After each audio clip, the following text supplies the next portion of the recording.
Hello and welcome to the Say It Sister podcast. I'm Lucy and I'm Karen, and we're thrilled to have you here.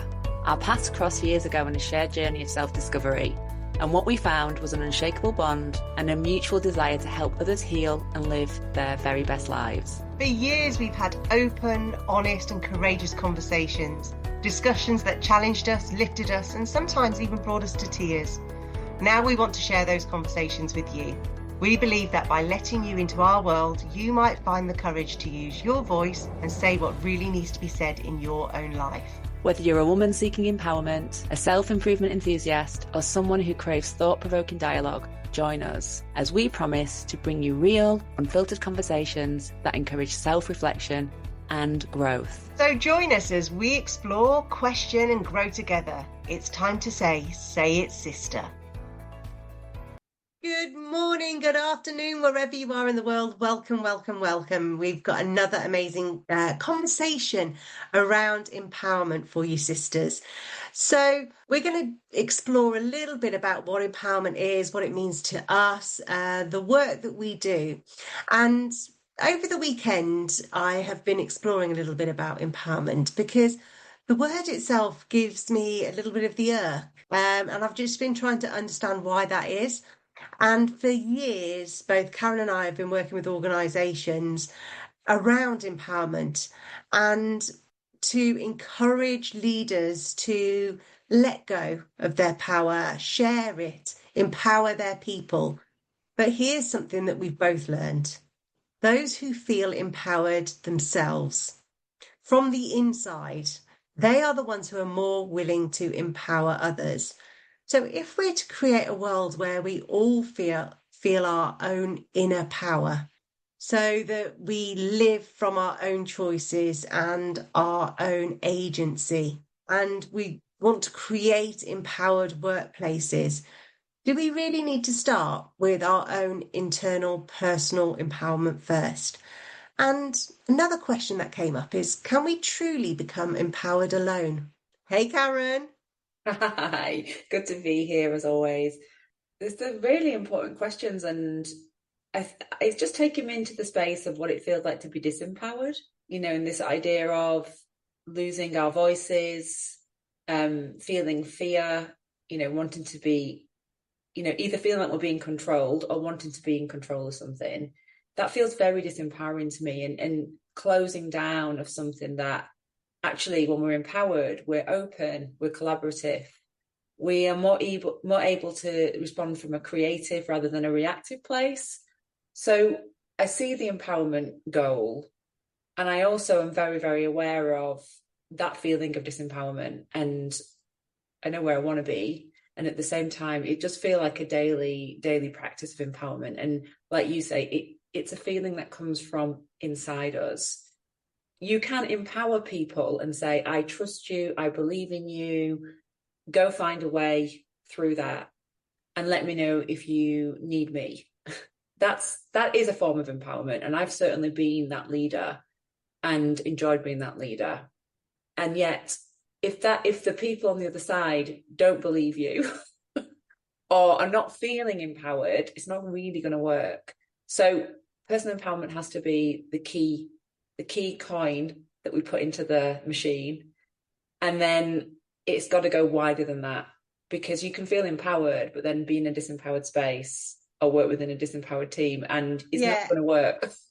No, and I think that's why I was feeling like this little bit of an irk almost, because I think empowerment had become a little bit of a buzzword, because actually when you go into what empowerment is, everyone's like, yeah, of course that makes sense. But then going into organizations where, leaders understand or managers understand what empowerment is, because they are empowered generally themselves, but then they scared to hand over that power, or they will to a certain degree, but then they come rushing in to try and fix or micromanage because they're suddenly feeling out of control and they want to seize that power back. And I think that's where I was like, do people really want to empower others? Well, yes, but only when they are coming from that place within, I think. And so I got to the conclusion that absolutely empowerment is absolutely everything that we all individually need. We need our own agency to be able to make decisions about our own life or the way that we're going to approach a project or the way that we run our families. And it does take a real strong act of courage to be able to say, I'm doing this my way, because this feels right for me. But yeah, when the environments that you're in don't feel safe, I mean, that courage almost feels too much to bear, which is why we need other people to almost support us and encourage us. 100%. Um, that's what's coming up for me. Yeah, and I think it's okay to rush in and then try and I think that's okay because if you're the leader at the very very top, and I know that most organizations still have these structures, and there are more flat structures these days as well.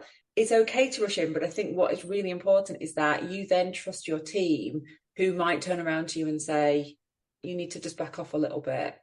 We're working through it, something like that, because I have been that leader as well. So I created an empowerment program with my team when I was about 28, and I worked at an amazing marketing agency. And the boss, who's still a friend of mine, Julian Kinniston, said to me, I love what you're about. I think you're amazing. I was only 28, so I was really young. So what I've decided is you're going to have your own department and team. So you will be head of consumer PR, and you'll have a team of people, and you can hire those people. He said, I don't care how you do it, just keep doing what you're doing. And if you want to write your like minutes in lipstick on the mirror, then you go do that. And I was like, well, it's not really my vibe, but thank you for your like belief in me. He really was really, very, very open about how I did things. And I went away and I thought, oh my God, I don't really know. I know how to do great work, but I don't really know how to. Hadn't done any leadership training. I'd always been a manager before that.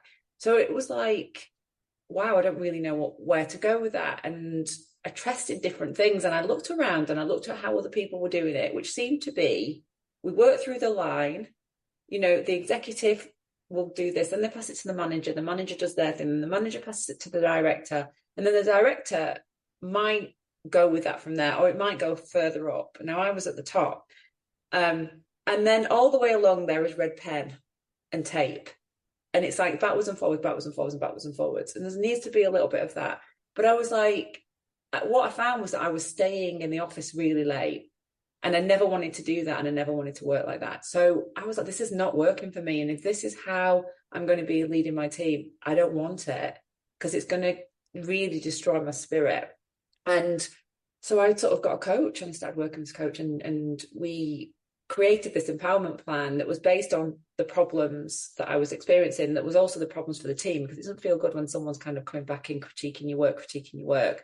But there was things like the same mistakes were being made over and over and over again, which again is just frustrating. So this program got created and we did the program, and then every now and then I would get triggered by something, and the team would tell me to back off, and I would do that because I did trust them deep down, but it was my own, like, oh, things not right. Do you need me? And then I started to sort of fuss and, kind of get involved in areas that I actually wasn't needed. And so then they realized I need certain things as well. So we were constantly creating together. And so I think that's okay. I just think you need to know when to step in and when to back off. And sometimes we need people to tell us. I mean, we have the instinct of, I've got a feeling and I need to check in. I think that's okay too. But then, it's that kind of nuancing of like using your own inner wisdom versus listening to what people tell you and then steering from there. What's coming up for you? So a couple of things actually. The first one was, it comes back down to you can be empowered and you can give empowerment, but actually it's not a individual pursuit, almost, that it's always like in this tandem. So you can give empowerment, but that doesn't mean then you just like throw them under the bus. There's this toing and froing and checking in. The difference is that you're asking or you're making requests rather than making demands or telling. And that then takes me on to the second thing that came up for me. I'm not a doer. I'm not a generator of stuff, I've always been much more of a strategic, higher level, looking over the hill kind of leader. And so whenever I was told that, oh, this is your job to get this done, I'd be like, yeah, it's my job to get this done, but it doesn't mean to say I'm doing it. So I naturally came from an empowerment position that I always saw my team as being almost better than me. And I was just there in a specific role as a leader to make sure that they had everything that they needed to be able to get their job done. And so empowerment to me just was a natural form of leadership, because I personally really hate being told what to do, and I always have done from a kid. And I always said, if you ask me or engage me, then I'm willing to be there. But the minute you tell me what to do or what not to do, I'm just going to rebel. It's just, I don't know, deep within me. So therefore, I could never, ever be that kind of parent or be that kind of leader, team member. And so I think, again, that's something about empowerment. I've probably always come from an empowered position, trusting myself and backing myself, which I guess comes back from that link between feeling empowered and some kind of identity or self-expression. Can you speak to that a little bit? I'm also not very good at being told what to do because my brain doesn't work like that. And I'm really just not good at following like formulas or steps in a way. I can do like a coaching process and follow a step. I can do that. That's not a problem for me. But it's like filling out forms, that kind of thing. I really struggle. And I used to be so bad. I'm much better than I used to be. Because now I don't panic when I look at a form, but I would get into like a place of panic. Someone asked me to fill out a form and it just felt really structured, and my brain is a bit like a loose cannon in a way, and there's a lot of creativity and deep thinking and thoughts, and I have to allow that process to work through me. And that's also what I mean, it's intense, but it's also what made me and makes me really great at what I do, because I walk away from my desk and an idea will come in or just a piece of information. I'm like, oh wow, that's just coming now. It doesn't really happen at my desk, it happens away from my desk. And so that's why I didn't want to stay in the office all night, looking at people's work, because I just knew that that was just a drain for me. So it's like the expression piece for me is about freedom and about, we've just been talking about that before with the podcast, about really having a bigger faith or a bigger sense of something outside of me, individual me, that really, really guides me. And then it gives me a lot of, as soon as I start to relax and take it easy, that's when the magic happens. So I'm kind of find myself in this sort of battle sometimes. But when I think about me expressing myself, generally there will be some laughter and there will be a level of lightness there, even if it's a serious topic, because that's when I'm really in flow. So it comes back to the feeling again. It's that feeling of, if I feel like if I feel the word I'm getting is like, this empowerment is freedom. It's a freedom to be inside yourself, to express yourself, to move away from your desk, to listen to that creative prompt or that wise voice that's coming through, that's giving you actually different information to what you were doing at your desk 20 minutes ago. That's the magic for me. And that's where true empowerment comes in. And when people say, you've got a different idea or a different way of doing that, tell me more, and they're genuinely interested and they're on board with you, and it's not forced or pushed through. Like, I think it's that thing, we can get into it in business really easily, like, we've got a presentation in 2 days and it's still not there, and you're trying to work through things and you get into that force and push, and it might be a good presentation, but it's not really the best it could possibly be because of the pressure that is placed on it. And so we're not really operating in that truly, empowered and creative place, yet we've got deadlines. I've got to say, though, it's for a manager or a leader, it is so much easier to hold all the power and then just give out the sweets when necessary, because you literally do have an employer handbook or a system or a process that you follow, and that's how you manage people. But I've got to say, on every level, managing or leading people in that hierarchy, in that power over, you may think you're getting stuff done because people are just doing it, but it's not fun. It's No. not stretching. It's not engaging. And I can guarantee you, your people are going home every day, and your name is being run through all of the mud because it doesn't actually serve anyone. And I think that's where, for me, that self-expression is really important because if I was ever to hold meetings, even now when I hold meetings, I say, look, here are the topic items, here's the goal, but I have my thoughts, but I really want to hear your thoughts first because I'm only seeing a really narrow view. Come on, everybody, I want to hear your best thinking. And oh my God, the meetings are so much fun and they're engaging and they're discussions. They might get a bit heated, but that's through passion, not say, Yeah. I'm right, you're wrong. And so I always, whenever I work with teams, I always ask to go and sit in on one of the meetings or just observe or get an audio. And I can tell what a lot of the issues are just by the vibrancy of the meeting. And when people are silent or they're just head nodding, I kind of have to, be really honest with the leaders, say, you're holding all the power here. Your Yeah. people are not empowered because it's almost a feeling The feeling. and a vibrancy that you can see.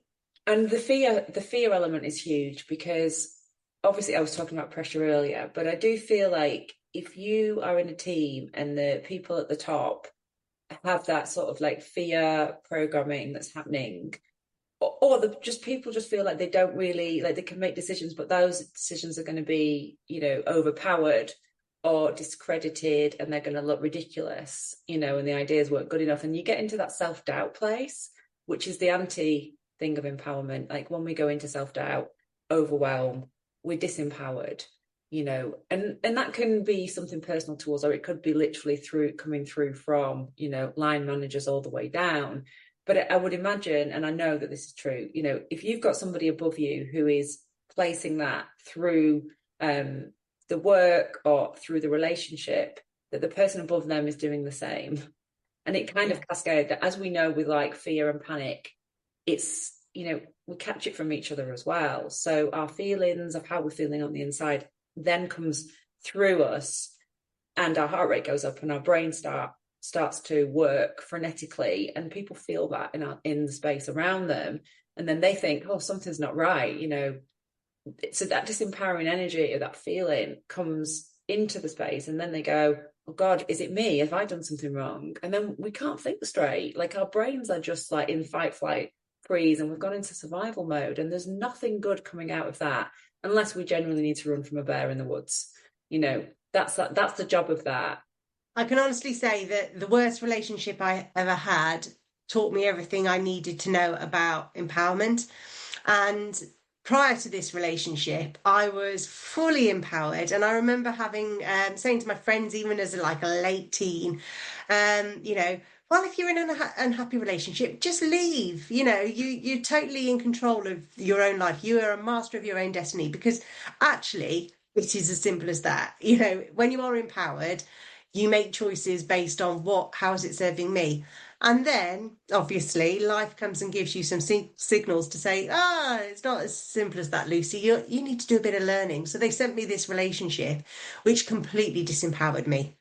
And even though I was in the relationship, knowing I was being disempowered because of the fear and the anxiety and the stress and all of the codependence and interdependence that was happening, even though my brain knew that this was not a healthy relationship and I had to get out, I couldn't get out. And it took me 6 years, 6.5 years before I actually had the courage to get out. And I think that taught me so much compassion and so much humility, because it is easy for you and I or any other coaches out there to say, oh, empowerment is just having agency. It's just, if you're not a tree, move. But it's so much more complex than that. And that's why I think I got a little bit disheartened working with a lot of leaders where they were saying, yes, we want empowerment, but actually they just did not want to give up their rank and privilege and give power away. And so, yeah, you can see it happening with all of our relationships through all the systems, whether it's government, schools, education, friendship groups, hobbies, workplaces. There's something there about true empowerment, self-empowerment also is true freedom. and we all know what it's like when our freedoms have been taken away. It takes me into the space of the conditioning, the stigmas, the taboos that exist that stop us from claiming that freedom. You know, we've talked a little bit about the system needs to be right, the teams and the leadership style needs to be right for people to genuinely feel empowered. And at the same time, and that is 100% true. And at the other side of it, I go, people stay in jobs where they're totally disempowered, and like you in your relationship. So there's something else happening that's underneath the surface. And the thing with the taboos is they are invisible. So we can feel them, but they are invisible. So nobody's walking up to you with a big, placard saying, here's a taboo. And it doesn't get talked about. So that's why they're so dangerous, because we have these taboos that we connect to and we almost like follow, and we don't want to sort of step out of the taboo, because if we do, oh my God, what will people think of us, for God's sake? But no one's sort of talking about it. Oh, this is a taboo. Now we're talking about it much more through our work, because we realize that if we can talk about the taboos, then actually we can be of service in a way, because once we start to disentangle those taboos, because a lot of them have been placed inside us from society, from our early learnings, from the culture that we live in. So they're handed over to us. And unless we go, actually, I don't think this is my taboo to take on, I think we'll leave that one here. We're stuck in it, and we don't even know we're stuck in it. And that's when it becomes dangerous. And, when I think about taboos, I think about a woman, that includes myself, who is willing to say, I have needs, and my needs are X, Y, and Z. Can you help me? This is what I need from you, or something like that. Because I think the biggest taboo is that women don't listen to their needs. They don't honor their needs. They don't say no. They just keep taking in and taking on. And I find myself in this situation a lot, and then I have to stop. We've been talking about that earlier, and so it's that, or saying yes to ourselves, which kind of is the bigger yes, that comes from the no to something else. So for me, that's a huge one. And I think it's something that we all need to sort of, talk about and be aware of. It's like, what stops us from standing up and saying, that's not working for me? And you know what? I can name it really clearly in terms of my relationship. It was the relationship after my marriage ended. So already I was a failure in relationships. Women are supposed to be in a relationship and good at relationships. So if I left another relationship, then I'm even more of a failure. I also remember being worried about the disruption to the children, because I'd already taken them from, the marital home. Now we were living in another relationship with stepchildren. And I'm like putting their needs of stability above my own hell that I was going through. So again, it was that societal expectation that, I've got to do everything right for the children, even though me leaving was the best thing ever that I could have done for the children. Again, it was the disappointment in families' conversations when I told them that I was ending my first marriage. They were just so happy that I was settled in another relationship, and then having to create the, again, family disappointment or shame or guilt. So it was all of those taboos that were keeping me in place. But Because the actually, story is that women need to be in relationships to be safe. yes, But we know and we see, and the figures of domestic violence and things like that as well have gone through the roof. So actually, in some situations, the worst place a woman can be is in a relationship.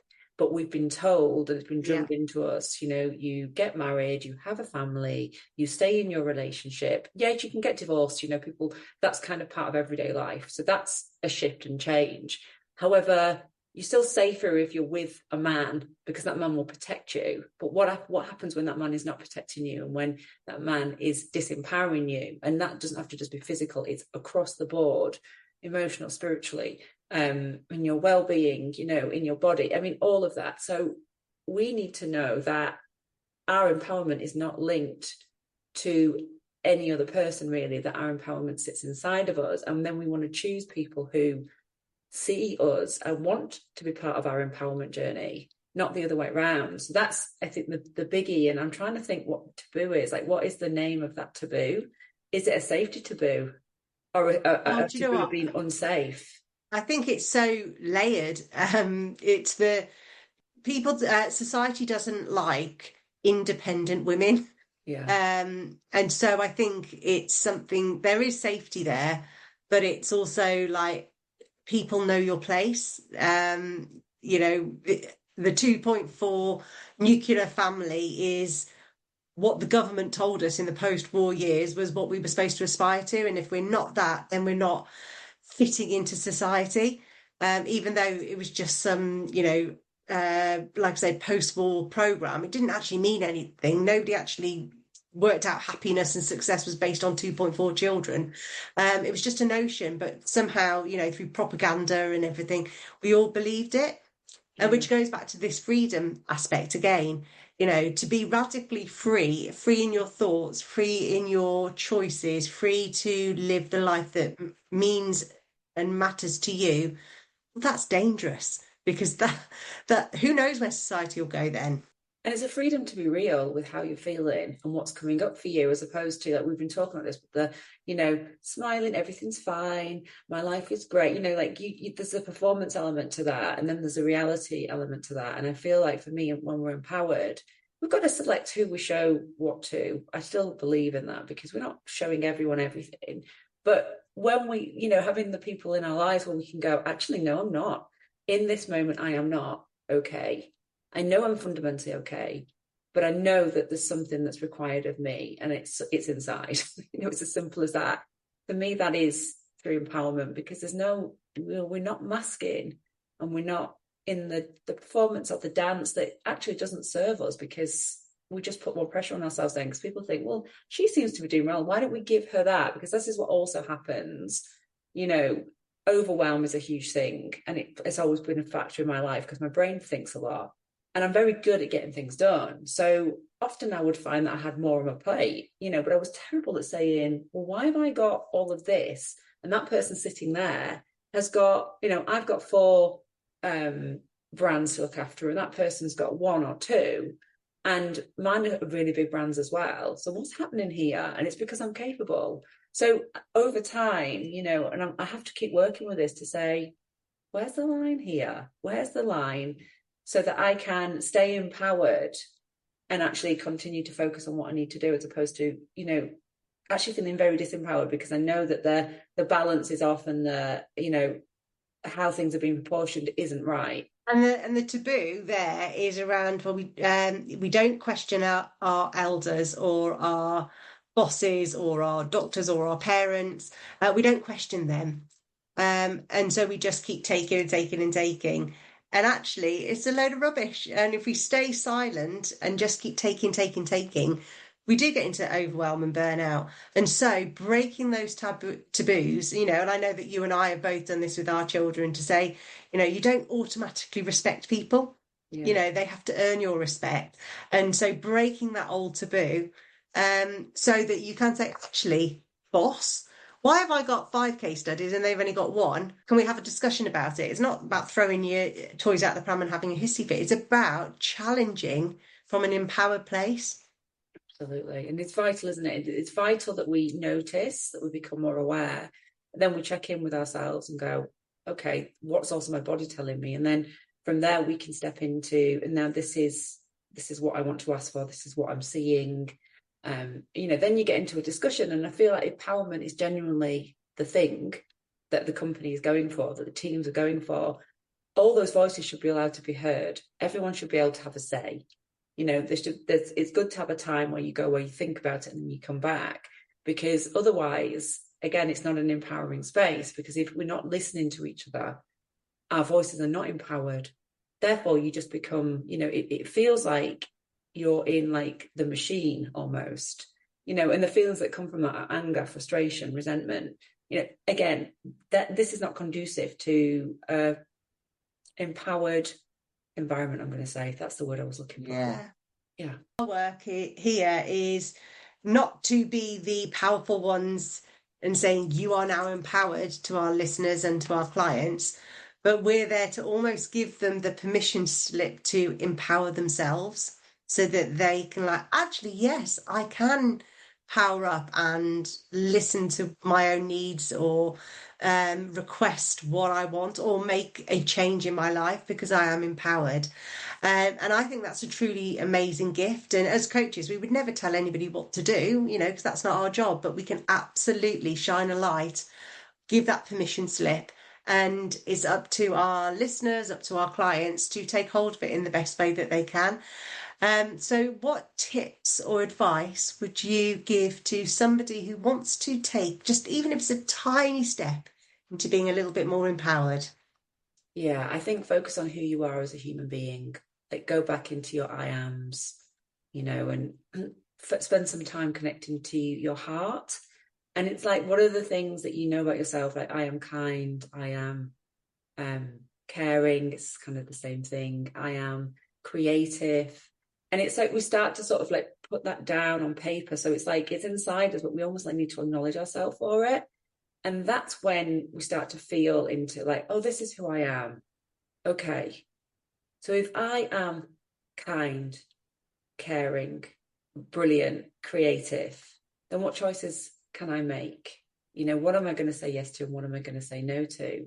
And quite quickly, you're going to see, you'll know it already because it's inside you. The reason you're thinking about empowerment is probably because you want more of it.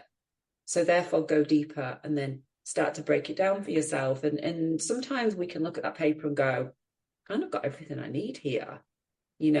Other times there's definitely actions that need to be embodied. Like, there's no point writing on a piece of paper, I need more time for myself, and then continuing, getting back on that hamster wheel. So there does need to be a change. Otherwise, you won't feel empowered.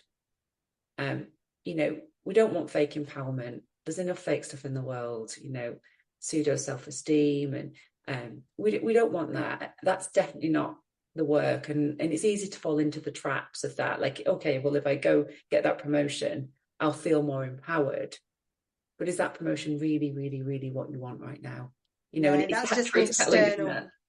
Yeah, and my advice, my top tips would be to stop measuring your power or your empowerment by what's seen externally. So it is the job, the house, the car, the holidays.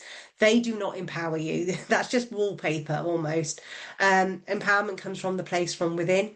And so just like Karen, you said about write down all the things that I am, equally important is to write down all the things that I am not. And what we tend to see in, especially when we're feeling really conflicted in life, is that whatever situation or system we're in, we are hanging out more in the I am nots, and you're showing up in that space.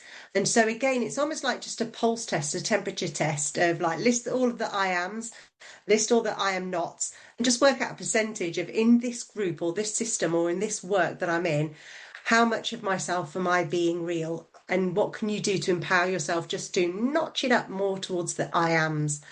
And on that note, I'm going to ask you to wrap up, Karen. Well, I've loved the conversation today. I've felt myself gradually soften and open as we've gone through the conversation. So that means that I'm definitely moving through a cycle here into something that feels much more grounded. And, it is a reminder for me that we need to spend time and we need to invest time on the inside.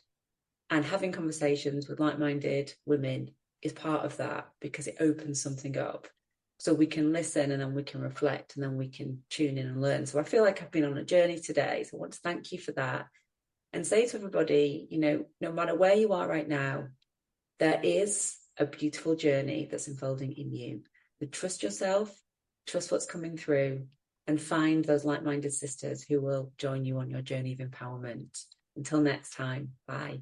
So thanks for listening, and we can't wait to welcome you next time. Until then, use your voice, journal, speak or sing out loud. However you do it, we hope you join us in Saying It Sister.